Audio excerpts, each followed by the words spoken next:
I want you to think of what your favorite game is. I'll give you a second. Got one? What is it about that game that you love? Is it the world building? The mechanics? The fact that you can just play with a friend and have a good time? Sure, different games have different genres and are marketed to different kinds of people. You don't have to have a crazy fantasy world to have a good time. And you can even survive on less than stellar mechanics if the rest of the game is fun in another way. Something that can absolutely ruin an experience, though, are the characters within the game. Characters are what bring the experience to life, that help bring out your own personality into the game itself. Some games don't need characters at all, and some games can have characters with little to no personality. If your game does have characters though, they need to be at least good enough to allow the user to enjoy the experience. Because if someone wants to mute their TV every time a character comes on screen, they might not want to play the game for much longer. Whether you're an aspiring game designer or just someone who enjoys writing fiction, I think this video will really help you learn a thing or two about what makes some characters better than others. And we're going to be using one of my favorite game series of all time, Danganronpa. Of course, I'm going to try to get through this entire video without any spoilers, but just in case, I'd really suggest playing all 3 games regardless. Now let's get started. Alright, so before I go into anything in particular, I want to address one quick topic. Does it matter if your characters are boring, bland, and don't really have anything going for them? Hang on, this is going to be hard to say. These characters are colloquially known as Mary Sues and Gary Stews, and of course, they usually come with a fair amount of negative connotation. Is it really horrible for a character to have no personality? To answer that, let's look no further than Hajime Hinata, the main character in the second Danganronpa game. Hajime is easily the most bland character in the series, with nothing that really sets him apart from anyone other than the fact that he's the main character. Even his appearance has nothing special about him. If he wasn't the character you specifically control, you'd probably forget all about him. Is that bad? Well, not really, especially if it's the main character. In fact, there are some situations where these can even be a useful tool to have. By making one character lack presence, it allows other characters to shine. It helps continue the more serious parts of a plotline, while allowing other more vibrant personalities to leave their own mark on the audience. The more characters you have, the more important it is to have at least someone to move the plot along that would respond like a normal person would.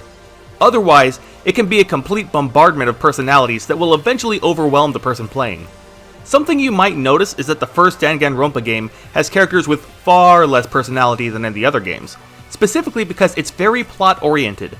But with 2 and V3, the plot and gameplay have already been established, which means that they can take way more liberties when designing their characters. Another example of a Mary Sue that works well is Tsumugi Shirogane from V3. While she doesn't have much presence, she's there to act as a punchline to the jokes by calling other characters out on their nonsense in a way that the audience is probably thinking. Again, having someone like this is important if you have lots of different characters with really big personalities, but if you have only 2 or 3 characters for most of the story, adding a little charisma probably wouldn't hurt. So what kind of personality are we looking for? What really makes one character better than another? Well, first of all, what kind of world are you trying to build? Is it a big fantasy world like Kingdom Hearts where everything is hearts and smiles? Is it about space soldiers like in Halo where the characters are all tough and brave? This is another thing that I like about Danganronpa. Because they take elite students that cover a broad spectrum of different talents, they have more freedom to be as loud or reserved with each character as they want.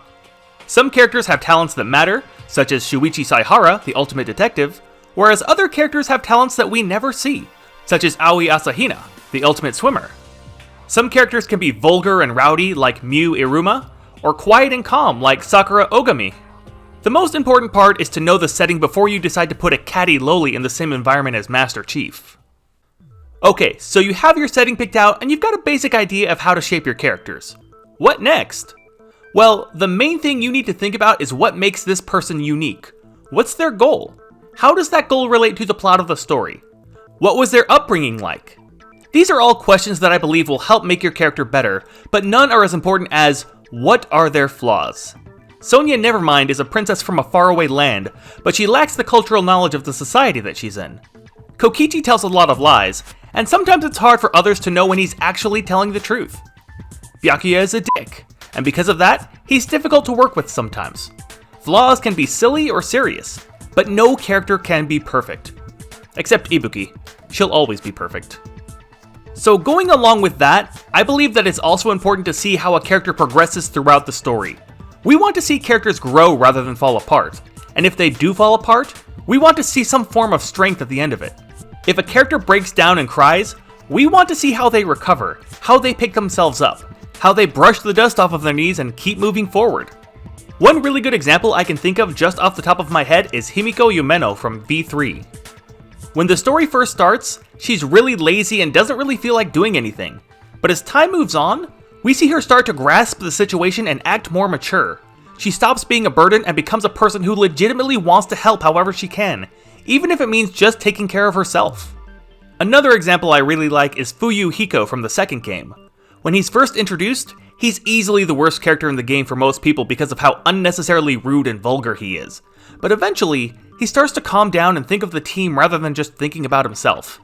Then Teru Teru becomes the worst character. Speaking of which, let's mention the obvious. Aesthetic matters when designing your characters. Akane Owari is easily one of the worst characters in the series, but you can't hate her too much because, well, V3 is absolutely loaded with cute girls. But guess which one is my least favorite? Yeah, that one. You can't use aesthetic alone to make your character good, but if they have a nice aesthetic and personality, you've got yourself a keeper. Alright, so at this point, you have a character that fits the plot and the setting, they have weaknesses, they have things that set them apart from the other characters, but how do you know if it's good or not? Like, how do you know if you're writing the character in a way that your audience will enjoy? Well, for that, let's talk about some characters that are either bad or just completely ruin their potential, starting with... oh crap, I already feel sick. So Teru Teru is easily the worst character in the entire series, and I'm pretty sure that anyone who's played all of the games will agree with me. His entire character is, I'm ugly, and I like to make unwanted advances on any girl with a mouth and at least 2 chromosomes. Tell me, how does that make me want to play the game? I think it's important to acknowledge that personalities and how good characters are really come down to personal preference and can be pretty subjective. But there are some times when a character brings nothing to the table and is hated by most people. Teru Teru is the prime example of that. For instance, I like Hiyoko more than some people do, and I dislike Maki more than other people do. But each of them has something good about them. Some good qualities that help people enjoy a character include optimism, bravery, empathy, intelligence, humor, and most importantly, relatability. Traits that describe less appealing characters include selfishness, vulgarity, gluttony, immaturity, making the same poop jokes over and over again. Dang it, Nekumar, what are you doing? Being a beta male, and consistently trying to impress everybody, especially with your stupid 4 Dark Davas of Destruction. Nobody cares about your hamsters, Gundam. You're a lousy character. Go back to your home on Dork Island. So if you follow those rules, you should wind up with a good character, right? Not necessarily. Let's talk about characters who have the potential to be good, but completely ruin it because of another part of their personality. And the best example I can think of would be Angie Yonaga. Personally, I think that Angie was a fun character in the beginning. She was an artist who specialized in all kinds of things, and she was deeply religious, something I'd never seen before in a Danganronpa game. She was cute, optimistic, always smiling, and she seemed to always want to make everyone else as happy as she was. There was only one problem. Atua. Atua is Angie's god, and while I respect her for believing in a higher power, it occasionally makes her unempathetic, one-dimensional, and sometimes even delusional. Something terrible happened? It's okay, it's all part of Atua's plan. You're eating a snack? Don't forget to thank Atua. There's a Happy Days marathon on daytime television that none of us are going to watch? You should hear what Atua has to say about that. Are you tired of hearing me say Atua? Well, you should, because that's literally all that Angie talks about. If your character has a quirk, that's fine. Lots of good characters have a trope that defines who they are, but once that becomes their only defining characteristic, it makes them not only lose their potential, it turns them into a character that you don't even want in the story anymore. Angie had way more potential than she was given, but because she was so one-dimensional, rather than giving other parts of her personality a chance to shine, she ended up becoming more annoying than entertaining. It's better to keep a character silent than to force them to speak in a situation where they have nothing to say. Another character who kind of ruins his potential is Kibo. Kibo is a robot, and his entire personality is being someone who thinks about things logically and helps the group in weighing their decisions. But he's still got a human touch to him. He isn't emotionless, he has things that he likes and he dislikes. What makes him less enjoyable as a character though, is the fact that he has somewhat of a persecution complex. Kibo would easily be one of the most fun characters in the game if he wasn't consistently spouting off about robophobia. While it's true that one of the characters specifically discriminates against him for being a robot, Kibo antagonizes other characters to the point where a funny joke quickly turns into a major annoyance. Before I wrap up, I want to re-emphasize that how good a character is will always be subjective. What characters I enjoy and what characters you enjoy will always be different. Something that seems to be consistent though, is that good characters bring out the traits we like seeing. They're human, they're relatable, they have flaws, they have emotions. They respond to situations in a realistic way depending on their personality. Some good characters are original, and some good characters have tropes that have been done a million times without ever losing their charm. What matters is how they bring the story, and the game, to life to make it a more enjoyable experience. So, what do you think? Did this guide make sense? Is there anything else you'd like to add about what makes a character good? And with that all said, I'll see you guys next time.